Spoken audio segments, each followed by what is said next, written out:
It's always good to be back here in Fort Wayne. Fort Wayne is like always been a home to me. It's not that far from my actual home in Chicago, and I'm familiar with the city. I'm familiar with the organization. The fans. They really embrace me here, and it just feels good. I mean, of course I want to be in the NBA, but if I had to be in the G League, this is definitely the spot that I would want to be in for sure. And we've obviously seen you, have some success in the NBA in the last couple of years since the last time we saw you. What do you feel like you need to show NBA teams here to be able to get back to that level? Just stay consistent. Show that I can run a team as a point guard. I can be tenacious on defense and just play my role, because I know each team brings different things to different guys. So I know if I get called up to the NBA, they're not going to ask me to come in and score 30 right away, because they already got their guys. So at this point, I'm a little older now, so I understand the process and I understand what my role would be going upstairs. So I'm just showing teams that with that given chance that I can lead the team, and just it won't be no drop off from me or from the starting point guard position. So when the point guard come out, I come in and I still stay consistent and keep the flow going well. So. When NBA teams are looking at you, and obviously you're trying to get back to that level, obviously the stuff on the court, the skill is important, but how important are kind of the intangible things, body language? I mean, how much are they looking at stuff like that, and how much is that kind of a focus for you as you get ready for a season? That's been a big focus, because as growing up, the things that I wouldn't think matter. As far as you say, body language or how you react when stuff not going your way. So, when you're young, it's easy to stuff not going your way. You get into yourself. And I've learned over the years that you never know who's watching. And, you want to be as professional as possible, whether it's going good or when things are not going your way. So I think over time I've learned to just stay level-headed, and the good days, take them in as well as the bad days. But my focus now just remain as professional as possible. You've obviously played several years in the G League, so you've got a lot of experience. What in your mind makes a successful G League team, and what does this team have to do to attain that success this year? I mean, the G League, in my opinion, is really cutthroat down here.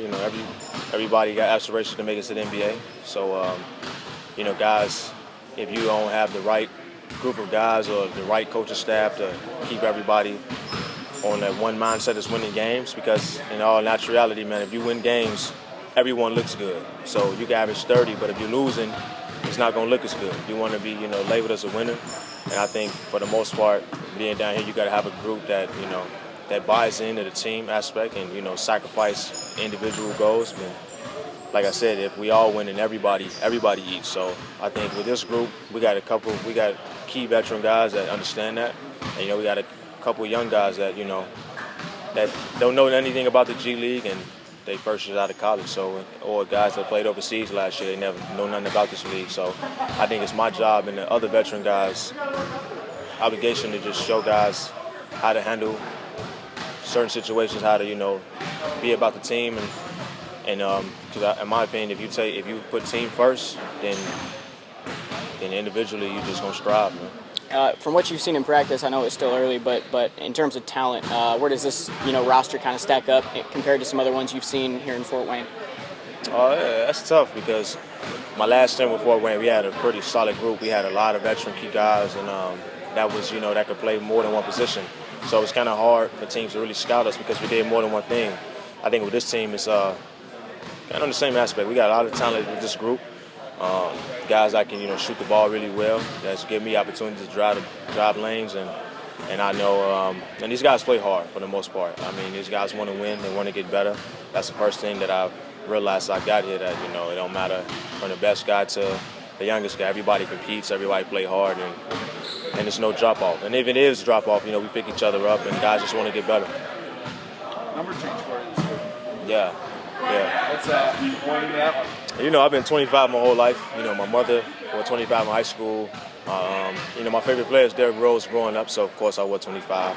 Ben Wilson, I don't know if you're familiar with him from Chicago, but this year different, man. I'm going to be a father of twins, so I represent my family, me and my lady and my two kids. So that's something special for me right now. Just it's not college no more. I'm just wearing the number represent me and my family. So.